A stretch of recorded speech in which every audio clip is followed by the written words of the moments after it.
สวัสดีค่ะใครๆก็เข้าครัวนี้นะคะเนี่ยจะพามาทำเมนูขนมทานเล่นค่ะแล้วก็เรียกได้ว่าเป็นขนมที่ได้รับความนิยมอย่างต่อเนื่องเลยค่ะนั่นคือเมนูขนมปังเนยหนึบนั่นเองค่ะเรามาเริ่มขั้นตอนแรกของเมนูปังเนยหนึบกันเลยค่ะเราจะเริ่มจากการสไลด์ขนมปังนะคะ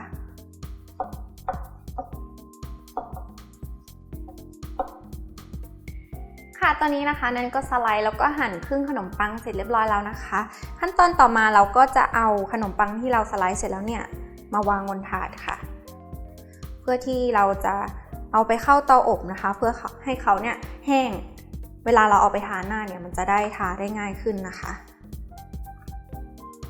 โอเคตอนนี้ก็เสร็จเรียบร้อยแล้วเดี๋ยวเราเอาไปเข้าอบนะคะที่อุณหภูมิ150องศาเซลเซียสนะคะประมาณ5นาทีค่ะแล้วเดี๋ยวเราไปทำขั้นตอนต่อไปกันค่ะ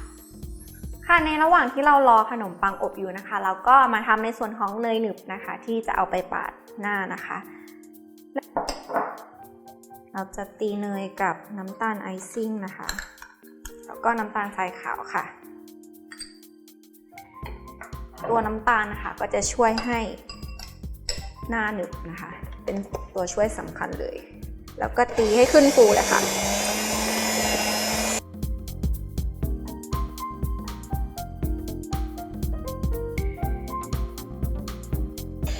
ตอนนี้นะคะก็เนยกับน้ำตาลนะคะก็ตีกันจนขึ้นฟูแล้วนะคะก็จะหน้าตาเขาก็จะเปลี่ยนสีเป็นสีขาวแบบนี้ค่ะปาดให้เขามารวมกันตรงกลางนะคะแล้วก็ใส่ไข่แดงลงไปค่ะเราจะใช้แต่ไข่แดงนะคะแล้วก็นมข้นค่ะ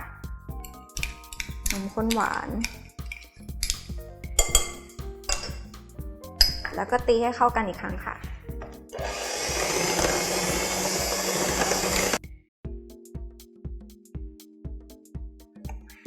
พอนมกับไข่แดงนะคะเข้ากับตัวเนยดีแล้วก็ใส่นมผงลงไปค่ะแป้งอเนกประสงค์นะคะ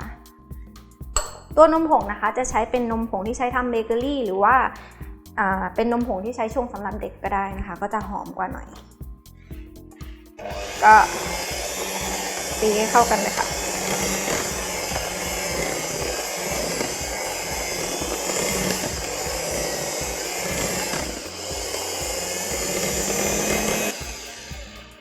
ตอนนี้นะคะส่วนผสมก็เข้ากันดีแล้วนะคะเดี๋ยวเราจะปัดปาดให้เขาเข้ากันอีกครั้งหนึ่งนะคะแบบนี้ก็เสร็จแล้วเราก็จะเอาเขาไปปาดลงบนขนมปังนะคะที่เราเอาเข้าไปอบไว้นะคะนี่นะคะพออบ5นาทีแล้วออกมาก็จะหน้าตาแบบนี้ค่ะก็จะแห้งแบบนี้นะคะสำหรับใครที่อบเยอะๆนะคะก็อาจจะเพิ่มเวลาเข้าไปอีกหน่อยนะคะเพื่อให้มันแห้งนะคะเสร็จแล้วค่ะเราก็เอาเนยที่เราตีไว้นะคะมาทาลงไปบนขนมปังค่ะ